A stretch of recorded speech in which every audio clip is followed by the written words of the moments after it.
ila tunakimbilia vilivyoandaliwa. Yaani sawa mtu anayepita njiani na sherehe inaendelea.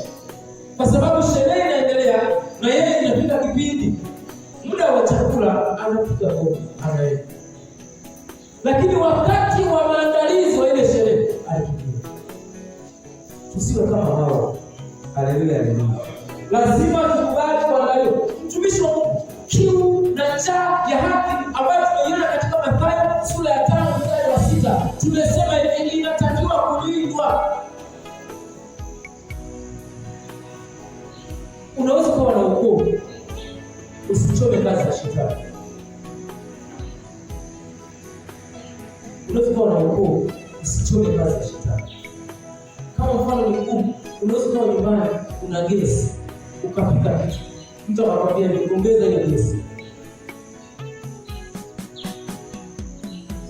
Anamaanisha nini? Anamaanisha ukoo uliokuwa unawaka umo na ni ukoo wa Yesu Kristo, ila hauchomi au piki. Hata mimi na wewe naweza kuwa nimeokoka isiwe na ukoo unaopika. Kwa sababu baada ya kumpokea Yesu tunatakiwa kuwa watu tunaorudisha vitu. Maana Yesu asifiwe sana. Ndicho Mungu anachotaka. Kama itoje, ukipika chakula kama vile maharage, mkaa nao uweke ni tofauti na unapochemsha chai. Sisi tumezama mahali ambapo tunauona moto, ila tuangalie mambo ya moto.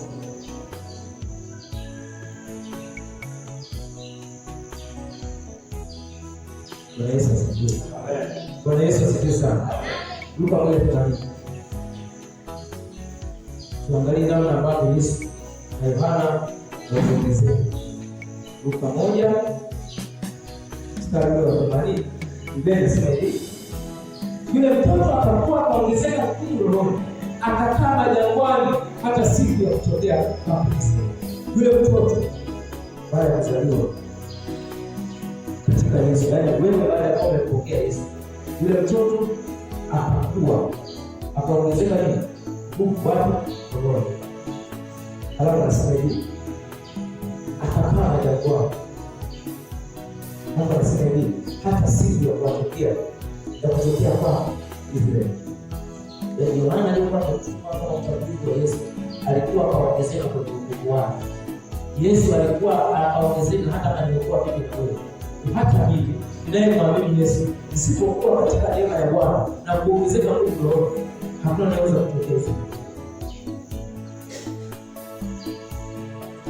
Watumishi wa Mungu, kuwa appointed sio kufaa. Majaribu yanatoka kwenye vita. Unaweza kuandikwa jina lako kwamba huyu atakuwa mheshimiwa, rais atakuwa waziri, watakuwa watu 5, tutawapitisha kwenye vita. Huko kwenye vita kuna mtu anadondoka.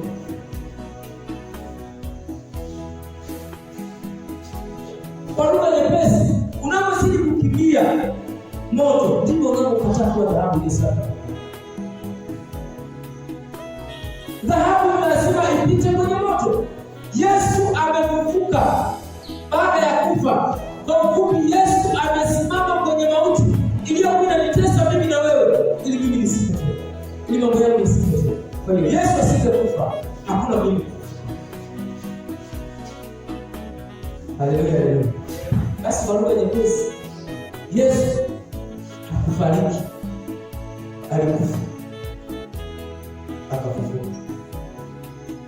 Mimi na wewe na watu wengine, ila Yesu tulikuwa watu wa kufariki. Yaani mtu akifariki hakuna tumaini la wokovu wake tena. Lakini Yesu akafariki. Na sisi hatufariki. Bwana Yesu asifiwe sana. Wala mambo yetu hayatafariki. Sasa kwenye maombi anasema ni mahojiano maalum, yaani kusikilizana na kutoa taarifa. Maombi yalikuwa yanafanya Ibrahim yalikuwa na mahojiano maalum, si kutoa taarifa. Tuchukue mfano Zedilose hapa na watoto.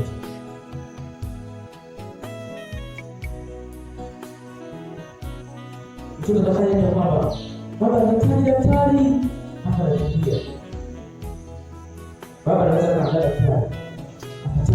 ampatie ile daktari. Anaangalia alipo. Maana huyo mtu ametoa taarifa tu, alifanya maombi. Maombi ni majibizano baina ya wewe na Mungu, sio kutoa taarifa.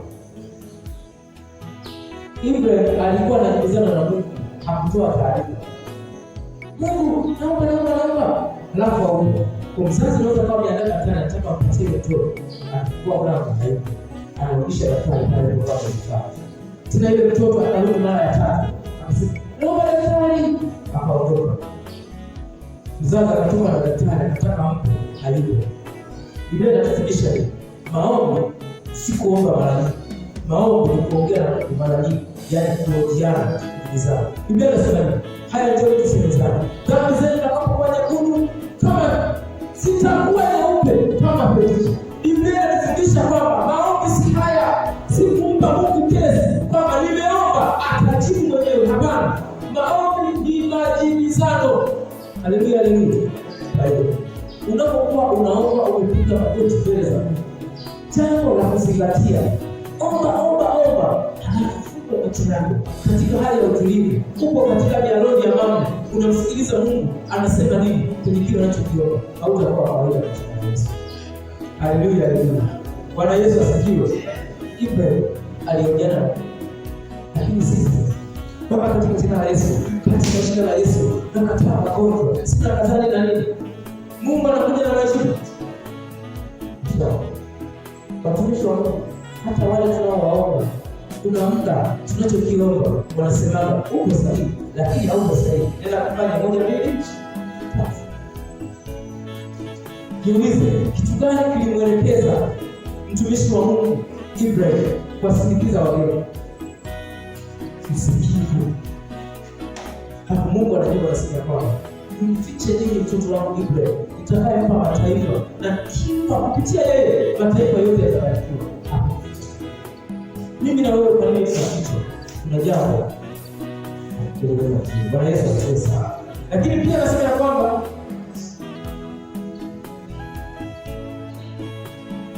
Mungu akiweka agano na wewe, anakupa njia ya kusemezana na yeye inayoitwa maombi. Mungu akikupa na kuweka agano na wewe, anakupa kifaa cha kusemezana na yeye kinachoitwa maombi.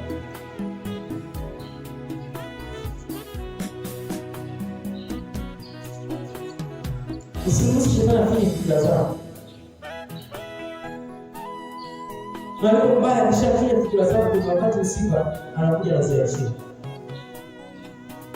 Unapokuja kutambua kwamba fikra zako zilikuwa zimefikiwa na shetani, ungeweza kufanya mambo makubwa hapa duniani, wakati unapata uchungu, halafu anasema anakupa taarifa ya kukata tamaa, na wengine utasikia wengine wamejinyonga. Ulikuwa ni mchakato ambao shetani ameutengeneza kwa muda mrefu. Tunapojifunza kusemezana na Mungu, tunakuwa wasemaji katikati ya mazingira yote duniani. Tunapojifunza kusemezana na Mungu, tunapata majibu na uhakika wa safari ya maisha, kwa sababu tumesemezana na Mungu. Anasema ni jambo la hatari sana kwa mtu mwenye malengo ya kustawi katika Kristo kukosa njaa na kiu ya haki, kama tulivyosoma Mathayo 5:6. Ibrahimu alithibitishwa kufanya haki na kuamuru wanawe na nyumba yake washike njia ya Bwana, wafanye haki, ili katika yote watu wabarikiwe kupitia yeye. Kuna wimbo mmoja anasema ya kwamba naomba niwe baraka kwa watu wengine.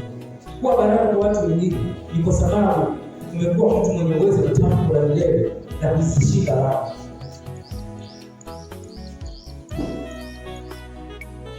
Ushindi dhidi ya mabaya unakuja kwa sababu umechukua Mungu kibinafsi na vile inavyotokea. Tuangalie siri katika kuomba. Ibrahimu alikuwa akisimama mbele za Bwana kama ilivyo katika Mwanzo 18:22. Baadhi ya maandiko muhimu kwa ajili ya uthibitisho wa umuhimu wa maombi ni Wathesalonike wa